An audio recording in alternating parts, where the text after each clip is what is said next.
I-share ko lang po sa inyo mga boss amo kung paano i-adjust ang contact point nitong Tamaraw FX na 5K engine gasolina gamit ang filler gauge.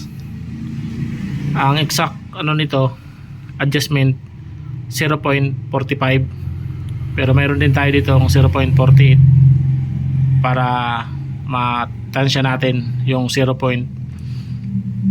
Dapat sakto lang siya sa 0.45 tapos masikip naman siya sa 0.48. Bali na kailangan natin ng ito, tapos in-neutral natin para maikot natin. Ito ay 19mm. Ikakabit natin dito sa may tornilyo sa pulley. Ayan, para maikot natin ang contact point. Ayan, ganyan, para sa pag adjust nito. Bali ito nga pala ay naka-adjust na, niluwagan na natin yung in-adjust. Ayan, okay na yan, naka-adjust na yan. Bali share ko lang kung paano siya i-adjust.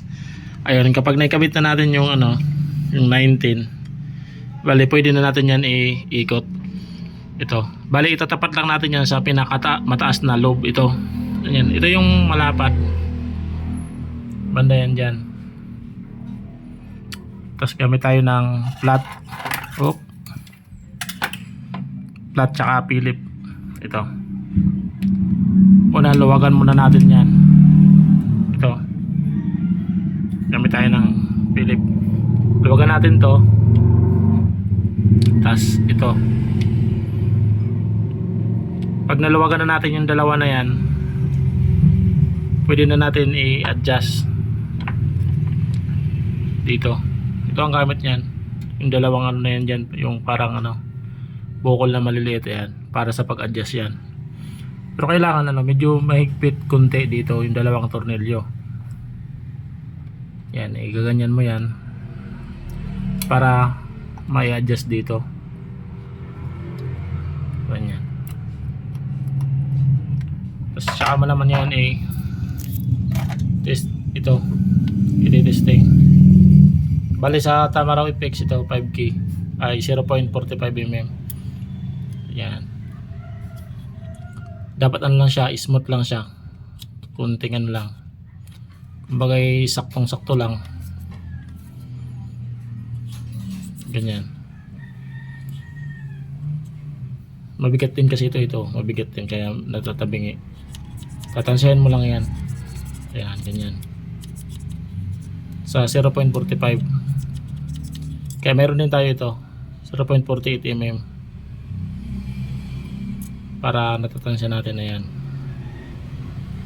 dito sa 0.48 masikip na siya kasi nga malaki dahil 48. Ayan o,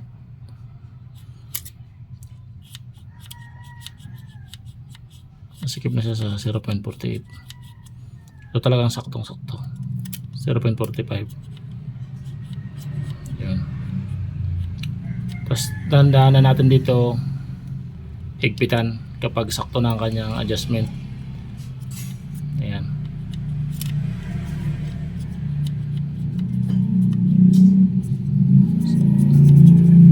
.45 tas ito 0.48.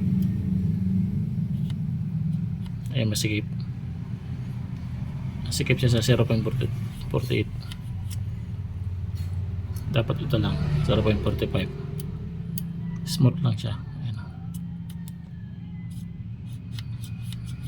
may sabit siya konti, pero ayan, dahil na rin dito sa mabigat itong niya pati. Ayan, lang siya. Tapos ito pwede natin din yan i-adjust. Kapag pinihit natin yan pa ganyan, magbabago yung niyan, yung minor. Bali timing mo na lang sa magandang minor. Yan ang gamit yan na adjustment dyan. Ito titingnan mo rin kung kung mayroon corrosion dito, dahil pagka makorosyon na yan dyan o kaya pudpud na ito, isa rin yan sa dahilan kung bakit namamatay o kaya nagpapalya, yung parang kumakadyot, dahil dyan sa manipis na, pudpud na o may corrosion ito. Tapos ganun din dito sa cap. Kailangan din matanggal yung mga white na yan. Yung ito, yung nag-umido, kailangan tanggalin din yan para sa magandang andar ng ating Tamaraw Apex na gasolina. Ayun lang. Kapag ano na, tulit natin. Ganyan, goods na siya. Tsaka na natin higpitan dyan. Basta ito, tatapat lang natin. Yung malapad dito. Kasi yan yung pinakamataas na lobe. Yun lang mga boss amo, maraming salamat sa panood sa ating video.